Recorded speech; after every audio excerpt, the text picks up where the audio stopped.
nut butter. That's a very nice, satisfying one, especially when it cools down and it starts getting cold outside and you want something a little bit more warming. The natural fats in the nut butter are good. So almond butter, I don't recommend peanut butter because all the issues with peanut butter, but almond butter is great.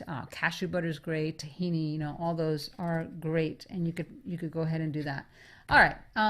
Lunch would be steamed veggies and fish, chicken, and quinoa is a nice lunch. It's easy to do. Takes just a few minutes to put together. So any kind of steamed veggies, any kind, broccoli, asparagus, any of your greens, your collard greens, your Swiss chard, that kind of stuff. And then having wild caught fish, and then having organic chicken, and then making up your quinoa. That's a nice meal for lunch. And then veggie soup and sweet potatoes. Again, you could just, veggie soups are easy to make ahead of time. You put it in a jar, you eat it, and bam, there you are. And then if you need the carbs, I'm a high carb person. I love bread. I'm Eastern European woman. I love my bread, but I can't eat it because I put on weight when I eat it, right? So I'm looking for alternatives all the time. And this whole gluten-free thing is not helpful because that's a lot of rice and it's a lot of potato flour, which puts on weight. So sweet potatoes are pretty good because it has fiber in there. But even like having a veggie soup and maybe adding little beans to it, in the summer, I was just thinking about it as I'm looking at this. In the summer, what I do is I'll take like a half a can of beans and I'll add whatever vegetables are popular. So in the summertime, what I'll do is I'll add anything from radishes, tomatoes, cucumbers, to maybe little bits of asparagus, chop up a little broccoli, whatever's around, and I just happen to feel like having.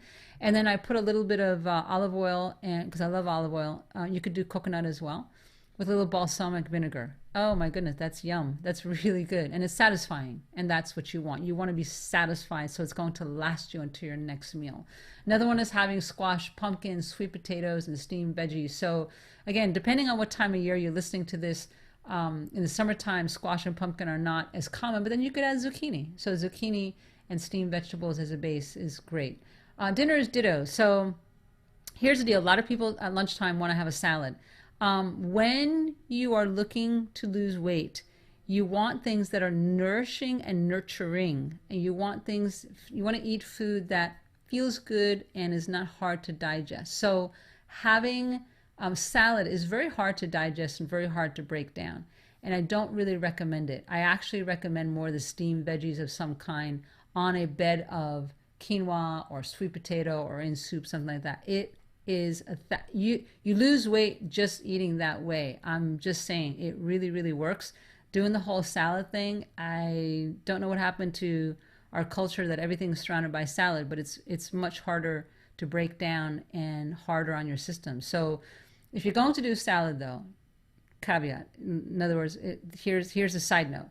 If at lunchtime you feel like, well, that's all I have and I'm just going to make it and I'm just going to have it because it's quick, then go ahead and have it at lunchtime. But then dinner time, have your steamed veggies with your quinoa or your soup or something like that. Because at the end of the day, you're tired. You've worked all day. You've been running around. So it's time to take care of yourself. And one way to do that is having food that's easy to digest and makes you feel good and helps you with your weight, right? So if you're going to do it, that's the order of events.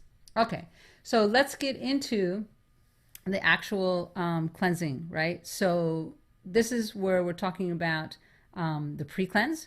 So pre-cleanse is where you're going to add, so before your actual cleansing, we're talking about what can you do to get your weight under control, and that is going to be through doing a whole cleansing program. So giving you an overview is that you do the pre-cleanse first, and you're going to take 1 to 7 days to do that, depending on how much time you have, but for sure at least 1 day.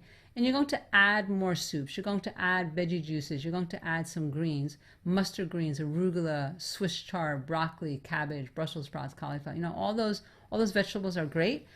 So that's it. That's all you have to do. You're going to avoid your dairy foods. So no cheese, no yogurt, no milk. You can have eggs. That's okay. It's not technically dairy, but you want to make sure that you have you've gotten rid of the dairy.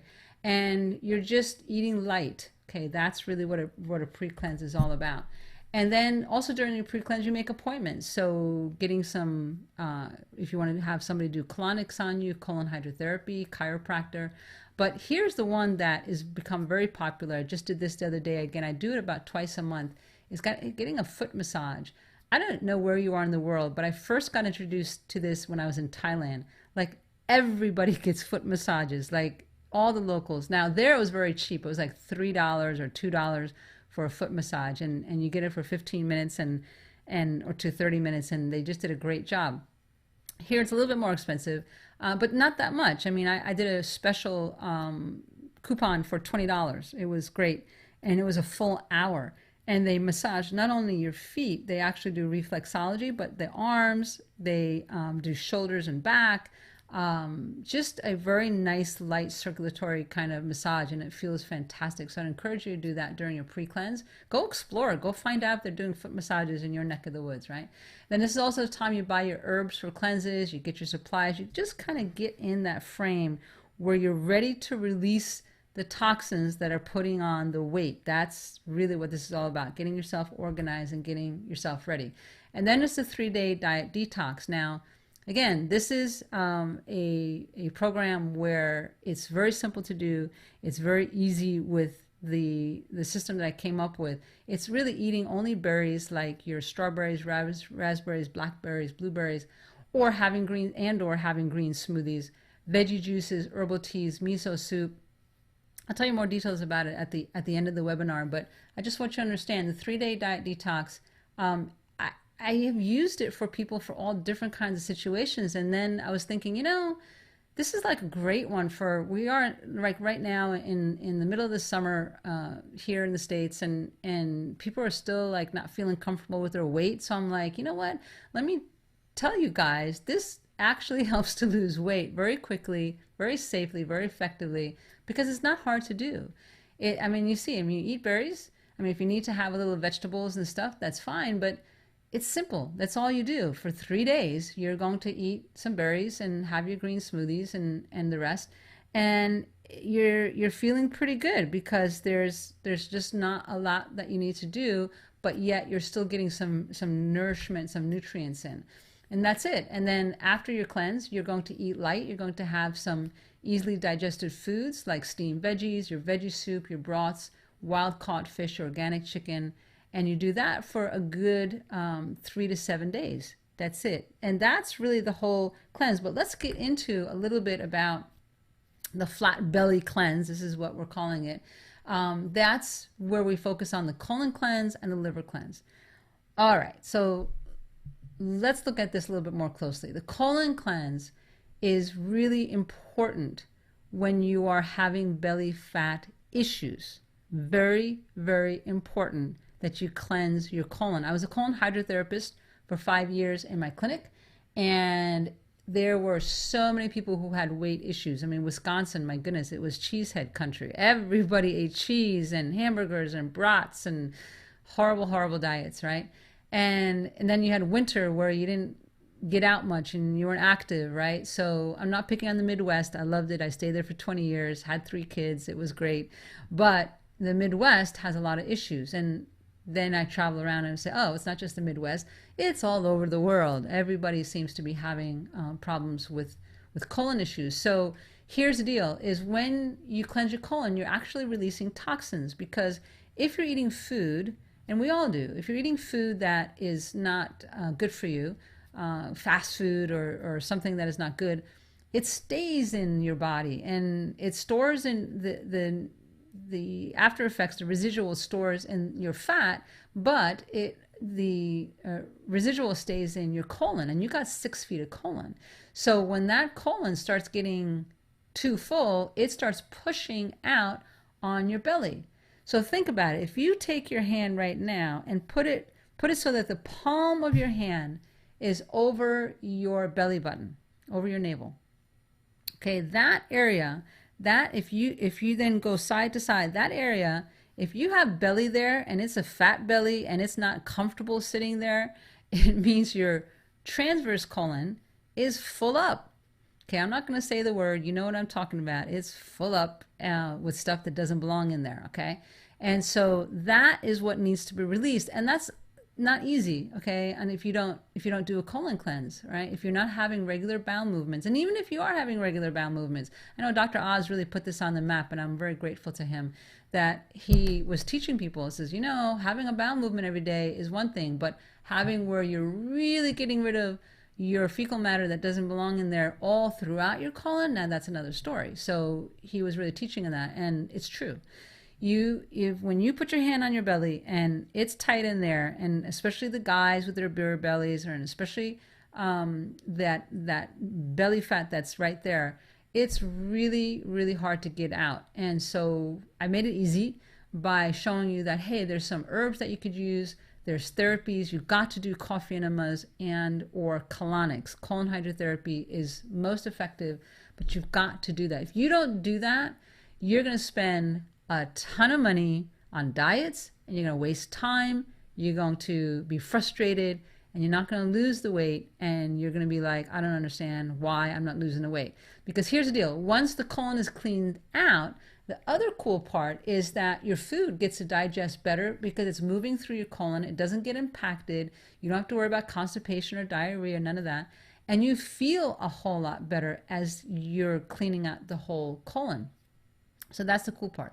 The next one for a flat belly is your liver cleanse. Got to do liver cleanse. So first the colon, then the liver. You get the liver flush cocktail going, and most people know that it's olive oil and lemon juice, but it's very harsh, when you do it that way. That's how I was taught 35 years ago. So I came up with a much milder cocktail, much easier to do. And when you do that, that is amazing how your liver flushes out. Because I used to have gallstones as well. And so when the liver gets to clean out and the gallstones get to start flushing out, it's like, wow, my liver's not so inflamed and the colon is cleaned out. And you start looking in the mirror and it's like, hey, that belly is going down. So I encourage you guys, you do the colon cleanse, liver cleanse, and you measure your belly, because that's what I used to do to see like, what is going on? Why do I keep having this belly fat? And when I started doing the colon cleanse and liver cleanse years ago, that's where I got results. And that's what I'm encouraging you to understand. Liver cleanse, herbal teas are great as well. You could drink those every day and we'll get results to get that belly down. Now let's talk about the supplements. The supplements are many that you could have. I have 10 here for you, so let's get into that. So the first one, it's not around so much anymore, but it still works really well. Gemema sylvestre, which is why I like it, because it's an anti-diabetic for insulin issues. And so lots and lots of times when there's belly fat, there also comes a problem called diabetes or pre-diabetic conditions, right? So this here supplement is great to get that balanced out. Also, if you have other issues like, the arthritis, you got the cravings, you're having problems with your sugar spikes up and down. So what it really is, it's an herb. And it acts like a natural appetite suppressor because it has something called say that 3 times real fast, gymnemic acid, especially in the leaves. So you take it, here's how you take it. You take it 1 hour before meals to reduce your sugar cravings and help your digestion. And it comes in capsule form, so you can drink it as a tea before meals, as you can with all herbs, but it's just easier to take it as a capsule. And what's cool about it is it works. It helps to stabilize your blood sugar. The sugar cravings go, and when the sugar cravings go and your blood sugar stabilizes, then guess what? Weight goes down. All right, number 2 is licorice. Licorice, not the candy I'm talking about. I'm talking about licorice, the herbal plant. It's very, very good for hypoglycemia. So that's that's high blood sugar. So hypo is high, hyperglycemia is low. So if your blood sugar is spiking all the time, then for sure licorice is great. It'll bring it down. It stimulates your adrenal glands and supports your endocrine system. And again, it helps sugar cravings.